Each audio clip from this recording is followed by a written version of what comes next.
Good morning.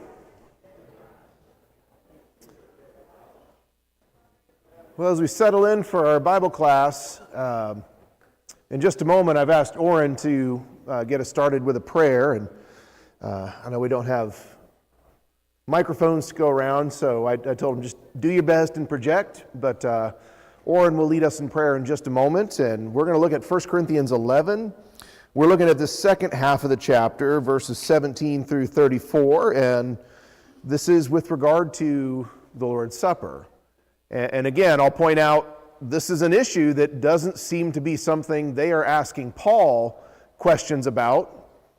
Those sections usually begin with what two-word phrase? Someone say it. When Paul is addressing a Corinthian question, what does he say? Now concerning. He doesn't say that here. He again talks about things that he's heard about them, and so there's some troubling reports, and it seems like he's addressing something. And of course, this is something he begins in verse 17 by saying, now, and what I'm about to tell you, I do not praise you. I gave you clear instructions when I was there, and you are definitely deviating, and so I have no praise for you in this regard. So we'll look at that section beginning in verse 17 here in just a moment. But Orrin, looks like everyone's just about found their pew, so just go ahead and lead us in a word of prayer. Our righteous Father in heaven, we approach your throne of grace. Life.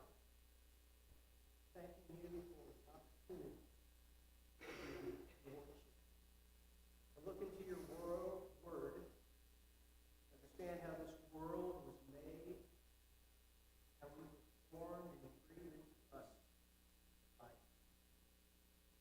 We're so grateful. Word that was made flesh, so that you would demonstrate not only your love and care for and towards us, but also, Father, that you would reveal the type of people and persons we ought to be. The word says that faith comes by hearing, and hearing by the word of God. Therefore, Father, help us to reject all doctrine, looking to the pure law, and to assimilate grace of every word. You know, Father, prayer. Pray for those. Pray for us. Pray for those hospitals. Pray for those that are surgery. Those.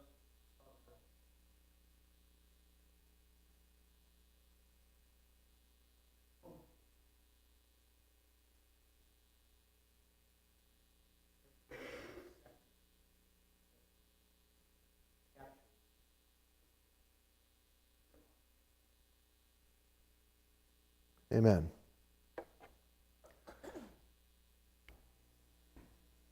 Okay, so we got a little bit of introduction last week, and I'll just add these 2 points up there. What he says is, I do not praise you, and then he says in the very next verse, I do not praise you since you come together not for the better, but for the worse.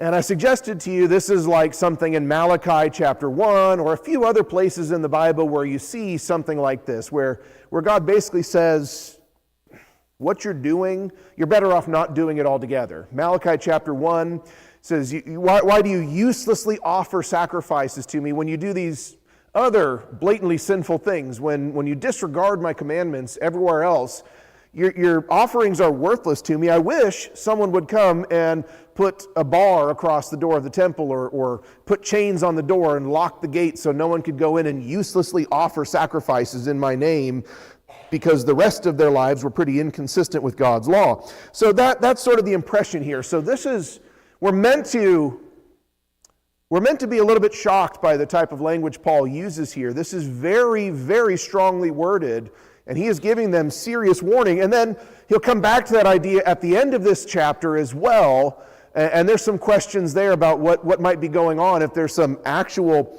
physical consequences for their abuse of the Lord's Supper. But he says here in verse 18, for first of all, and I just love the way Paul writes, And again, I think we covered this in the introduction. It's not that Paul was sitting down and writing this and going through revisions of it and first draft, second draft. He's dictating it. So I like the way, when I say I like the way Paul writes, it's really the way Paul is talking and it's being recorded, but he's the king of run-on sentences. And he says, now, first of all, but I don't see a second of all anywhere in this chapter. So I just love the way the way he talks, the way his writings come across. But it says, first of all, when you come together as a church, so I think we are talking about, in particular, like exactly what we're doing here today.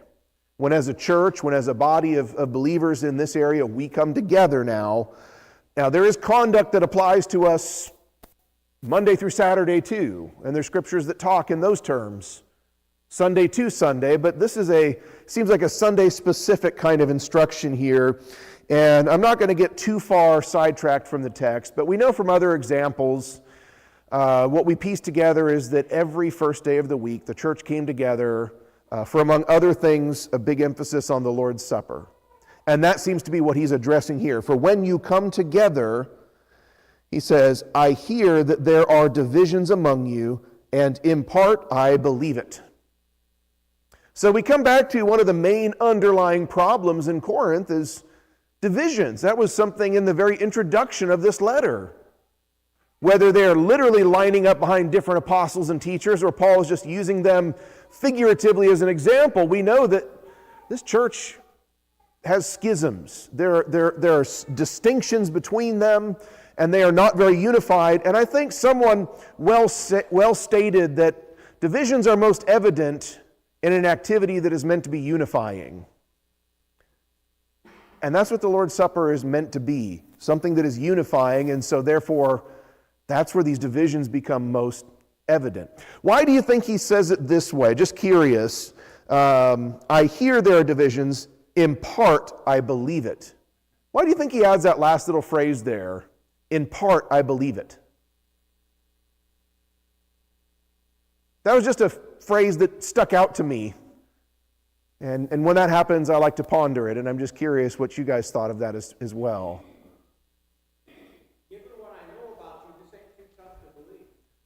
Yeah. Given what I know of you, this isn't too difficult. Shane looked like you were ready to say something. I find it that you have, when he addressed the very beginning, this head covering, he goes right into contentiousness and into division. Like, okay, is that a spin-off of the whole head covering piece, and whether you need to do that or not, and the authority piece that speaks of it? Yeah.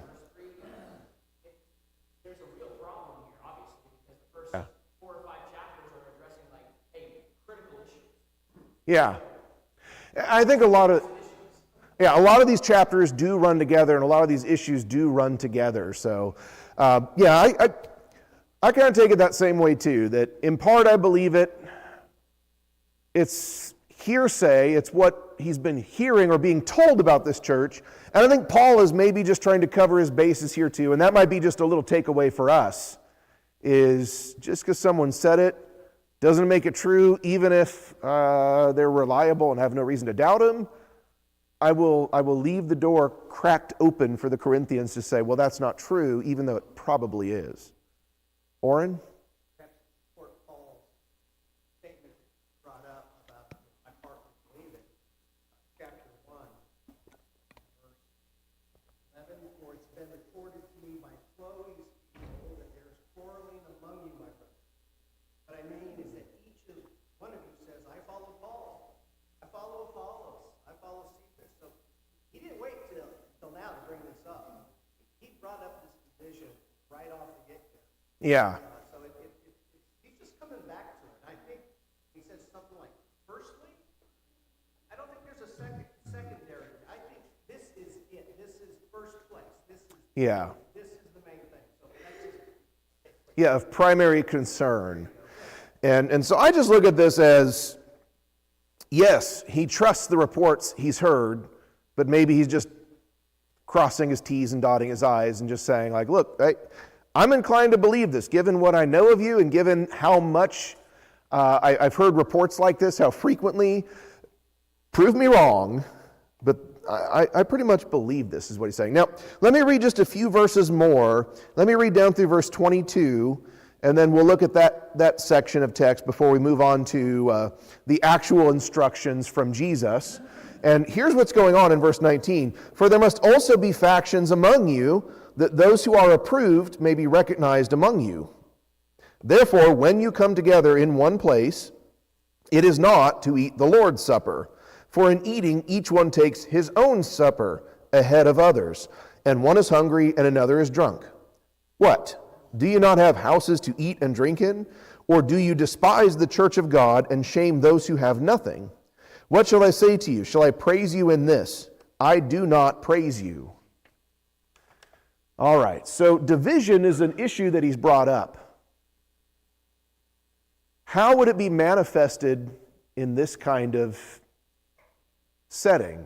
What are some of the problems that are occurring? Because he says when you gather together, it's not the Lord's Supper you're eating. You're doing something different. What does it sound like might be some issues going on here that Paul is so concerned about and giving them such dire warnings about? It's disgracing the Lord's Supper. And what he says there in verse 22, do you despise the church of God? So this also has some implications about disgrace, about missing the point of the Lord's Supper, but also it shows contempt for God's church and for his people. And that's what the next phrase is in verse 22, and shame those who have nothing.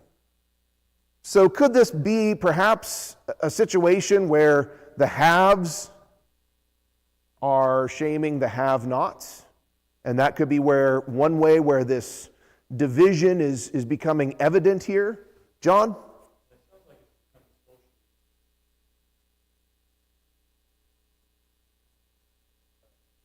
Yeah.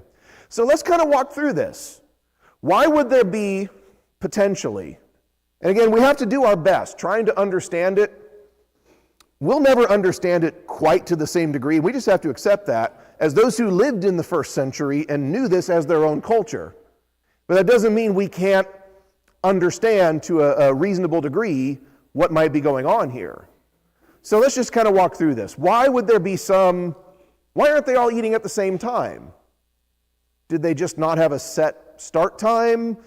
Were some people just late because they were late? What do you think might be underlying this? If there's haves and have-nots, if there's maybe an economic element here, how might that potentially explain why some are getting started early and others are showing up late? Are they just being lazy and showing up late? Scared? There could be some social stigma there, but let's dig a little deeper on this.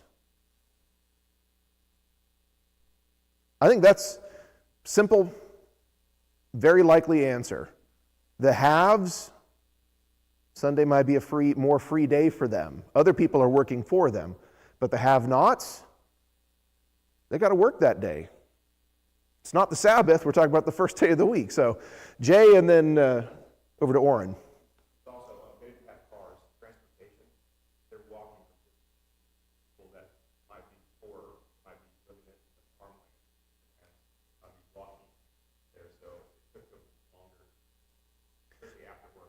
Yeah, I mean, we take it for granted. I drive almost 20 miles from my house here, and without a car, that would be a much more different experience.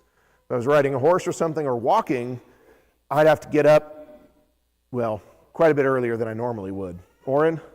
During the Scott Willie historical class on the church, he had an interesting photo there. I forgot, that's a crazy guess, where he actually talked about how the church came together early in the morning, then they all went off back to work, and how they gathered later, and they had this common meal. And then during the common meal, correct me if I'm wrong, Scott, they would break for communion, and then they would continue on. I've never read anything that is a secular historical context before Scott's class, but it stuck with me. I don't know, Scott, if you have any more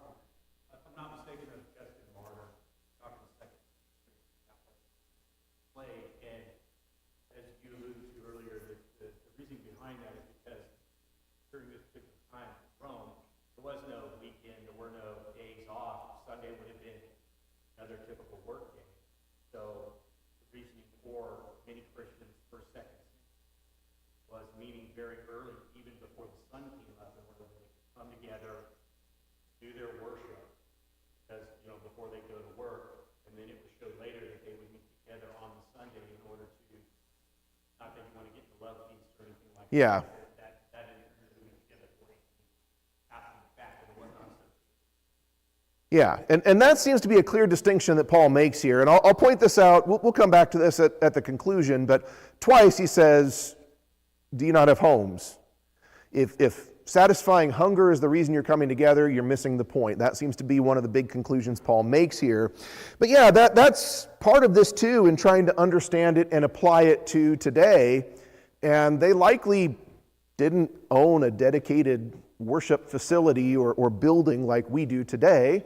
And that's another authority question that I'm not going to get into this morning. So there are definitely some differences in custom and practice. But clearly, what they're doing is missing the point of what the Lord's Supper is. They're turning it into an opportunity to satisfy their hunger in a physical sense. And so it's also manifesting in division. So if you have the rich maybe just kind of showing up, and maybe they're the ones that, and some people speculate, the rich would be the ones providing all the means for the Lord's Supper anyway.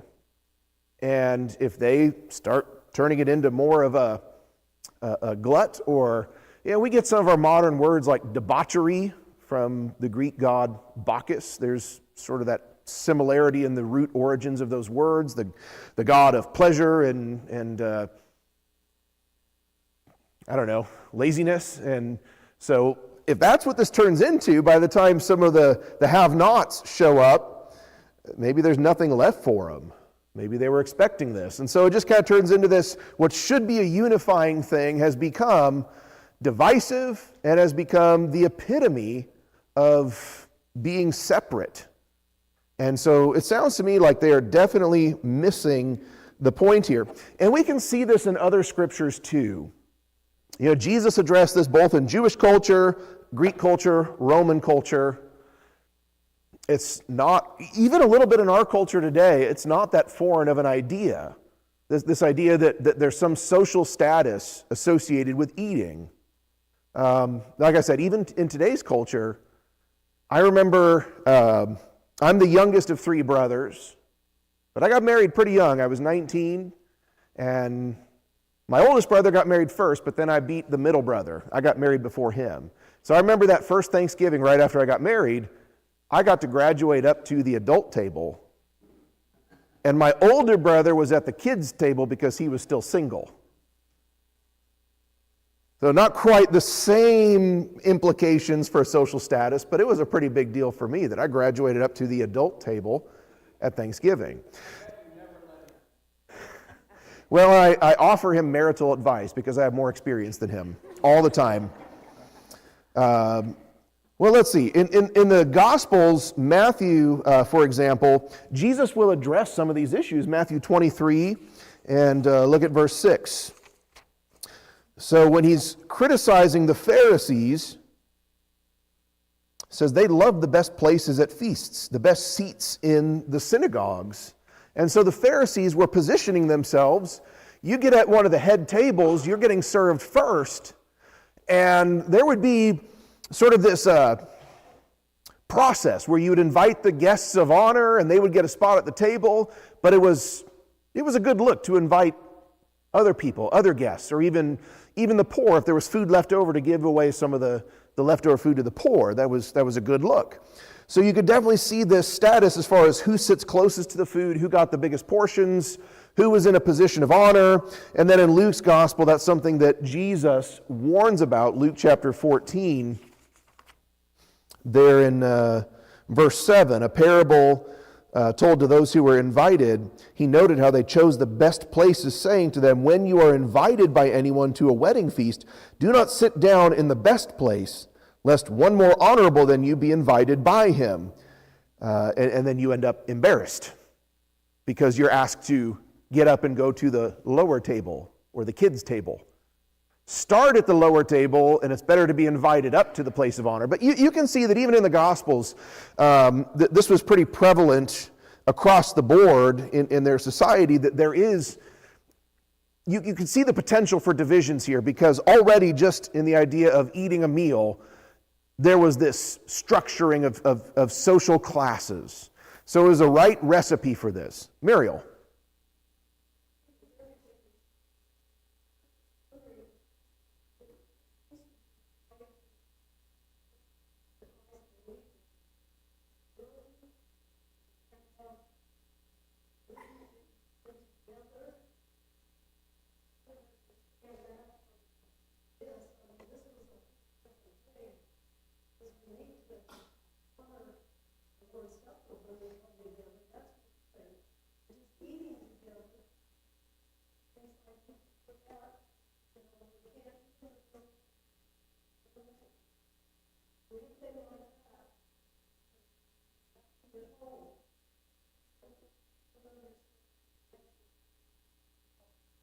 Yeah, I think that boils down to the question of how is this interpreted by a good number of people within, and that, we'll just call it what it is. That's a pretty major division among, I'm going to sound a little denominational here, but among churches of Christ, that is a pretty major division about how to answer that question. Can we eat in the building at all?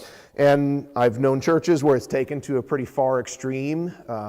You got a work day where a bunch of people are there on a Saturday and doing some yard care and maybe painting the inside and just going through the spring cleaning list. And someone goes and gets 20 sandwiches from Subway and brings back for everybody. And, well, we got to go stand outside. Doesn't matter if it's raining or if it's 100 degrees outside, don't eat in the church building. And, so you get some examples like that do make you scratch your head. But I think on the other side, is it an absolute? Twice, Paul says, if you're hungry, the place to eat is at home. So twice, Paul says, let's just remove the idea of feeding your appetite from when you come together. And I see how people take that away from it as well. Is it an absolute? I don't know if I want to make this verse say more than it does, but is it a smart application considering the kind of danger you're inviting of potentially turning church merely into social? So I see the concerns and why some people have come to that conclusion, but in some ways I agree with what you're asking in your question, that I don't want to take this verse and make it say more than it does as far as it applies to this situation. Matthew? On that is also, try to stay away from the appearance of these, so many churches have these whole meals that are definitely not part of their worship. So that's don't have an appearance of that. Yeah, keeping it separate, and I think that's the main consideration. There's some other questions that I don't know that this is the right class to really kind of go with every possible offshoot question that might come up. But as far as what this is teaching is, as far as the Lord's Supper and our purpose for gathering together, we'll eat at home. That seems to be the conclusion here. Is that an absolute in every situation, don't eat in the church building? I don't think that's precisely what he's saying here, especially because I think they met in a home in Corinth, but I could be mistaken about that too. David?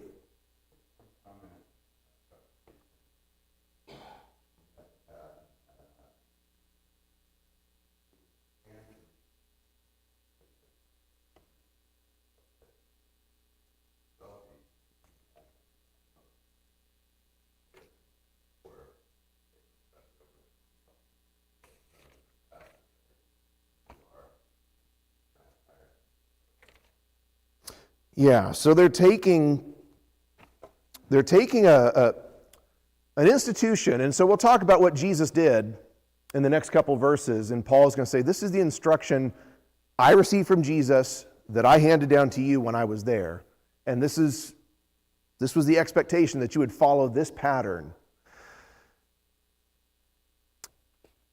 And you can see some other examples in Scripture too, like 1 Peter chapter 4.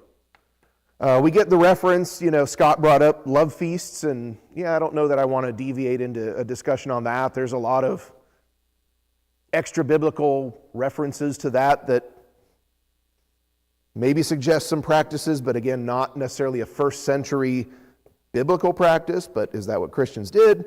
1 Peter chapter 4, Peter warns about, we have spent enough time of our past lifetime in doing the will of the Gentiles when we walked in lewdness, lust, drunkenness, revelries, drinking parties, and abominable idolatries.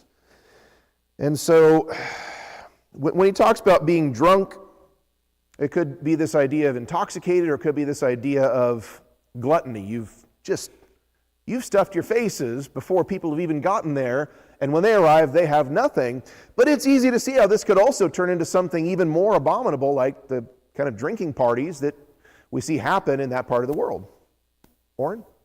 I wonder if they, like us, are trying to follow, because Christ and his disciples actually had a meal first, and then the institution of the Lord's Supper, right? I wonder if they're not trying, and it doesn't say that they were, but it's interesting to note that they were each bringing a meal for this. Also an argument that you just didn't do it annually on Passover, right? Yeah. The argument is weekly they were doing this. So I think there's an argument within Christianity Yes. that this is a weekly communion that people did this, right? I've never heard that argument made from this text. So I'm just curious what you might think. No, I think that does support it. And when it comes to the idea of the frequency of the Lord's Supper, I think we all wish there was a verse that just said it explicitly every single Sunday the church should come together. In fact, I think if we want to tiptoe around some other controversy here, in fact, I think we wish there was an explicit verse that said, and you should only do it once, or if you do it twice, everyone should do it twice, or no, that's another question. You want to talk about some divisive stuff? There's a lot of varied opinions on whether the Lord's Supper should even be offered a second time, or if it is, if everyone should do it.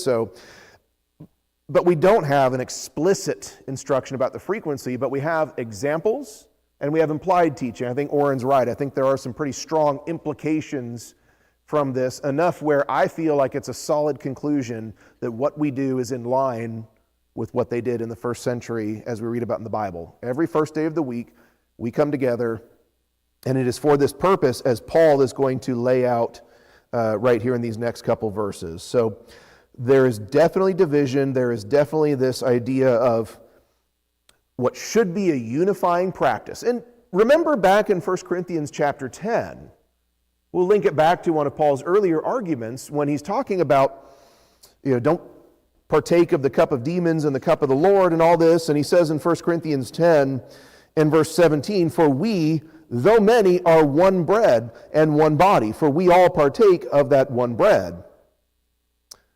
And so in that argument where he's talking about, you cannot drink of the cup of the Lord and the cup of demons, you cannot partake because it's a sharing in. And so it just emphasizes there that though we are many, are one bread and one body. So it's supposed to emphasize unity, and it's become the exact opposite of that, which is why I think Paul is so upset here. Jay? There is an elementary foundational issue that's stated in verse 17 and repeated in verse 18 that we kind of glossed over. And it's because it's so elementary, but we have had problems with reinterpreting this with COVID, and it's coming together as a church to do these things. It said, come together in verse 17, and again, when you come together as a church, it's an elementary fundamental principle, but we have reinterpreted it and misinterpreted it. What does that actually mean, and what does that actually not mean? Because I think through COVID, we've had issues and struggles with what does that actually look like, and we had, before COVID, we had no problem with what that actually meant. Yeah. And it's foundational, and it's repeated, and it's authoritative in this. Yeah, COVID challenged us in a lot of ways to really rethink through some of these things. And I think that is a very simple conclusion from verses 17 and 18 that under normal circumstances, this is what the church in Corinth did, and it is the pattern that we probably ought to be following as close as we can when you come together. It was their custom, it was their practice. handed down by the apostles. It's what they did. And I think you make a pretty good point there about it's what we should be doing too. It's hammered, and it was not ambiguous, what it meant. Yeah. And it's repeated, and everyone's on the same page with what that looked like. Yeah. Yes.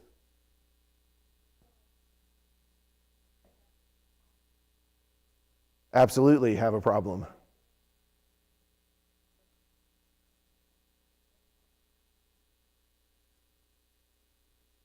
Let's talk about that for a minute in verse 19. Because that's another one of those sentences that really sticks out to me and makes me scratch my head and ponder, what's he mean here? For there must also be factions among you. There must be. Saying should be, or just that it's going to happen regardless of whether it should or should not happen. But there must be factions among you, that those who are approved may be recognized among you. So is he talking about this as a positive thing or as a negative thing? Yeah.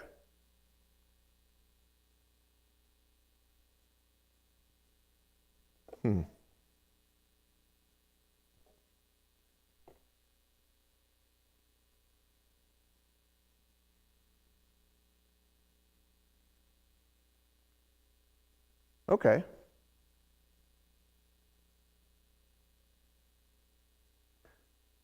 Yeah, sort of my party, your party, we divide ourselves, but maybe factions are a little more naturally occurring.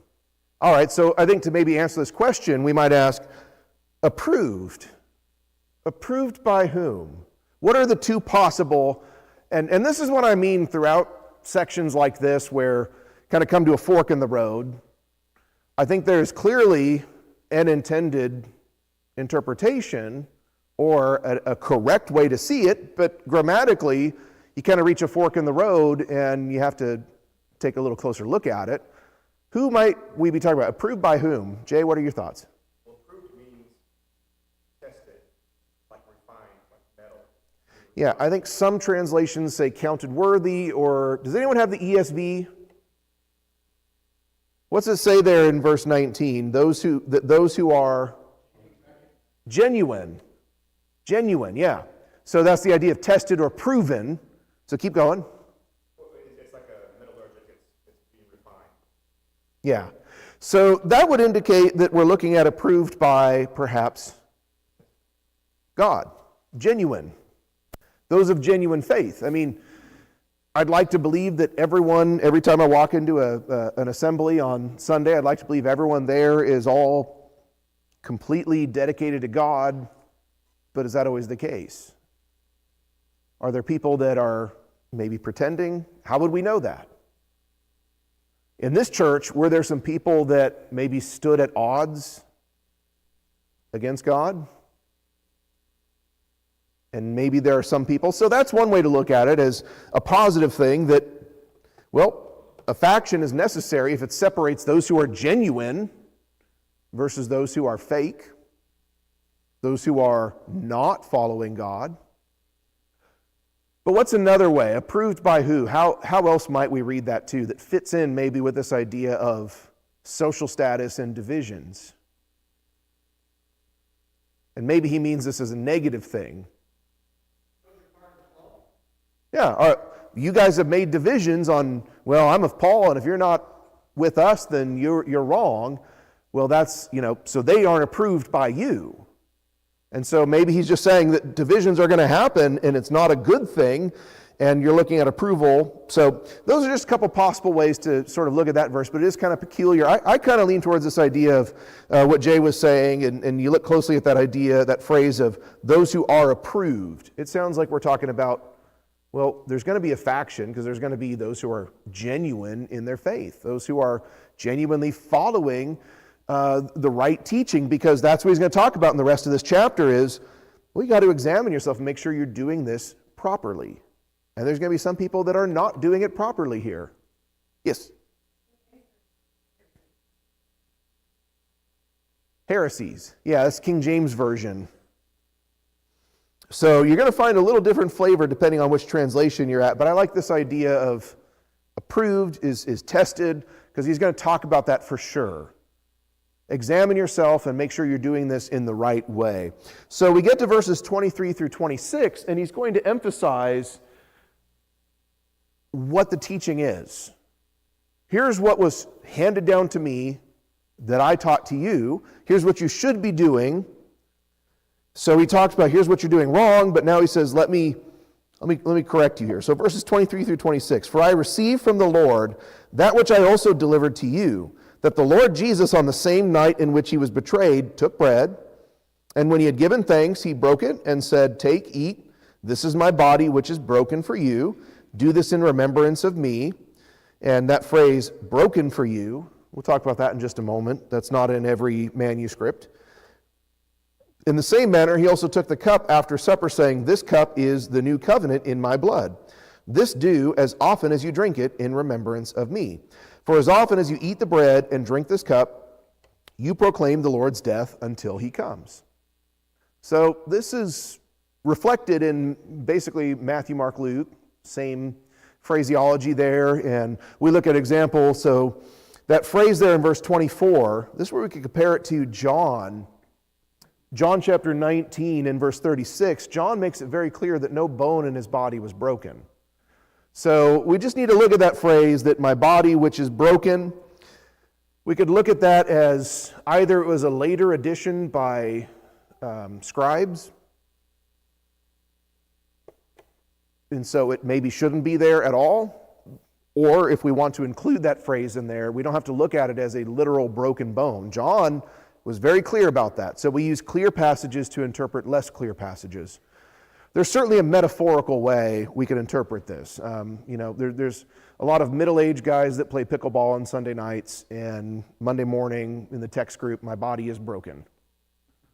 Those old guys trying to keep up with the younger guys, right?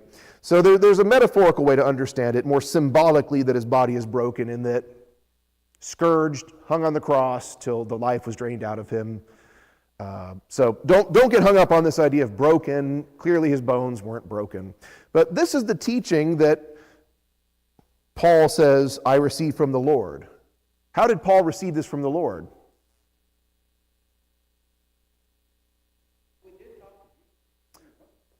Did talk to Jesus. We know Jesus appeared to him on the road to Damascus. Paul spent, I think, a couple years in Arabia after his conversion, and then before Barnabas tracks him down and says, hey, come work with me. Could he have been getting revelation? Could he have been having further conversations or instruction from Jesus? That's very possible. Now, this doesn't tell us exactly, but what's another way? What's that? Revelation? It was recorded by other men. Matthew, Mark, Luke, John all wrote that in their Gospels. It was something that maybe if he didn't hear it from Jesus personally, well, he still had instruction from Jesus indirectly, and that was as good as authoritative for him. That maybe the other apostles taught it to him. Yes?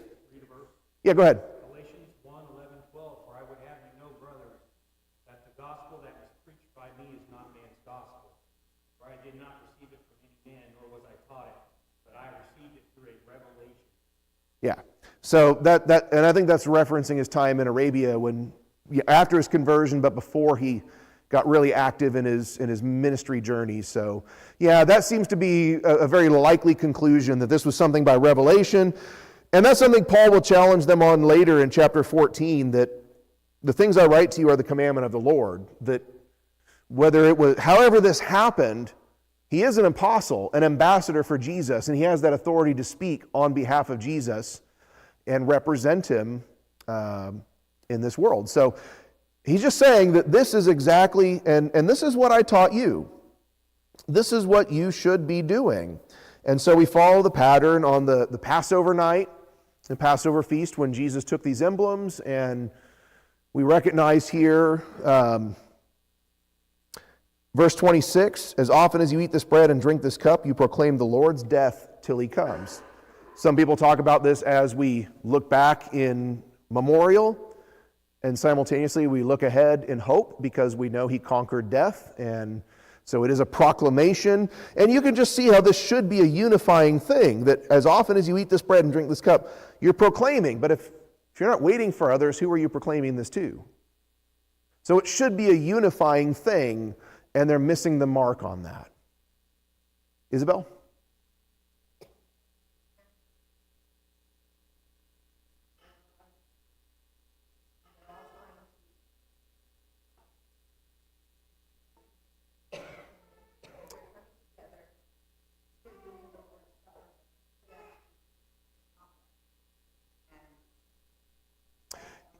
Yeah.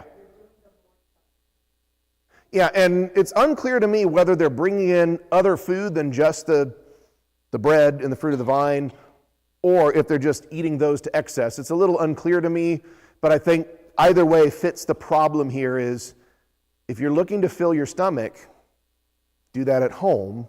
So you come...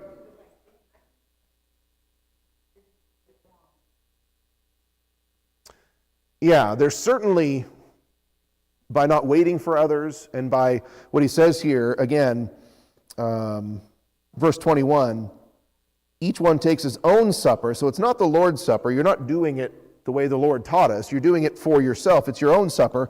Ahead of others, one is hungry, another is drunk. So there's definitely some excess here as well. There's neglect of others.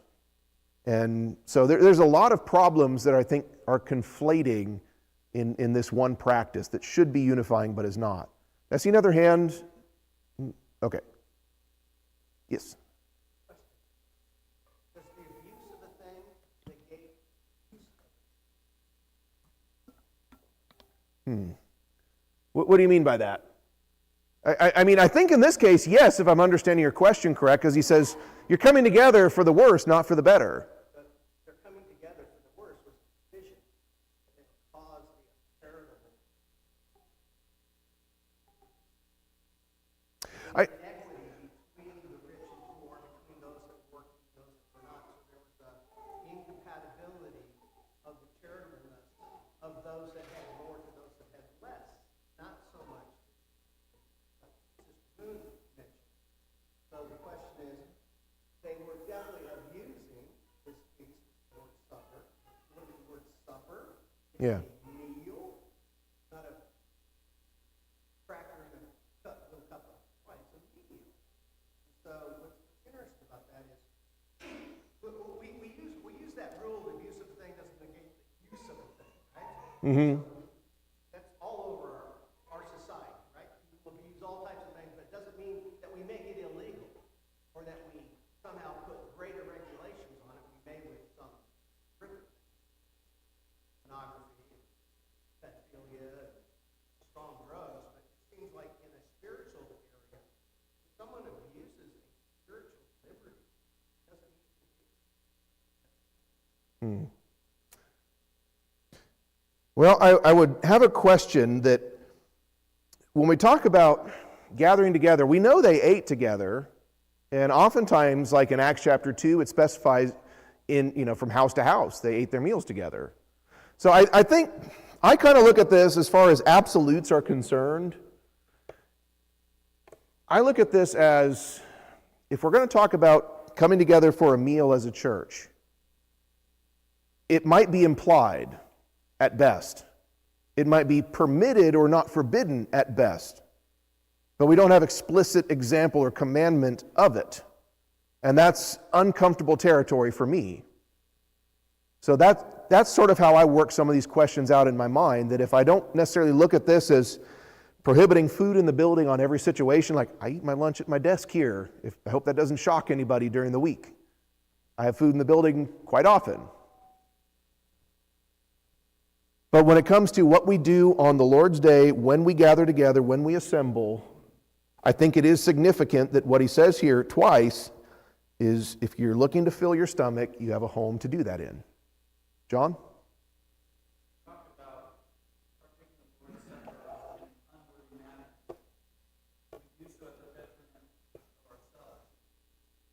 That does negate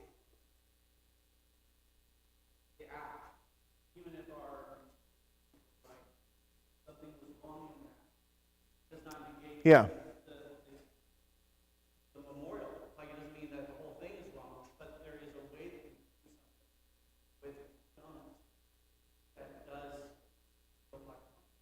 Yeah, and there are a lot of questions to me like this.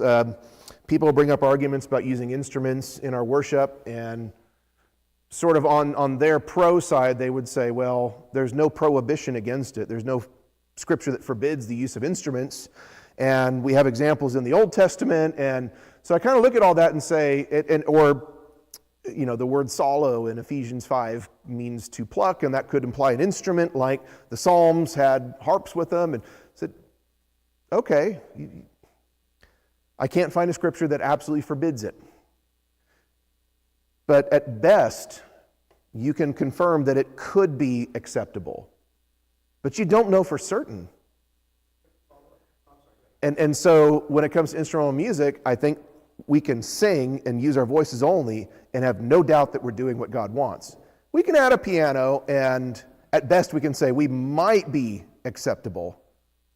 But I don't know for sure. And when we talk about having this meal like this, yes, they ate meals together, but when it comes to assembling the church together, it just gets to very dangerous territory for me, because at best, I think the arguments you can make in that instance is it might be what they did, but we just don't have solid, absolute examples like we do. If we just take the Lord's Supper and make our assembly about worship and about the Lord's Supper, I can know for sure we're doing exactly what's right. We can eat our meals somewhere else and not have any concern or question about it. So that's kind of where I fall on this. I don't want to take these verses and make them say more than they are in this setting, but also I think it's significant that twice Paul comes back to that idea. So I didn't mean to cut you off. Okay, we'll wrap up the Lord's Supper next week. One thing I want you to consider, verse 30. For this reason, many are weak and sick among you, and many sleep. Or some translations say dead, because that is sort of a substitute for dead. Spiritually sick and dead, or is this like literally there's like a curse happening among them? I'm curious what your thoughts are on that. So we'll look at this last section, 27 through 34, next week. Thank you.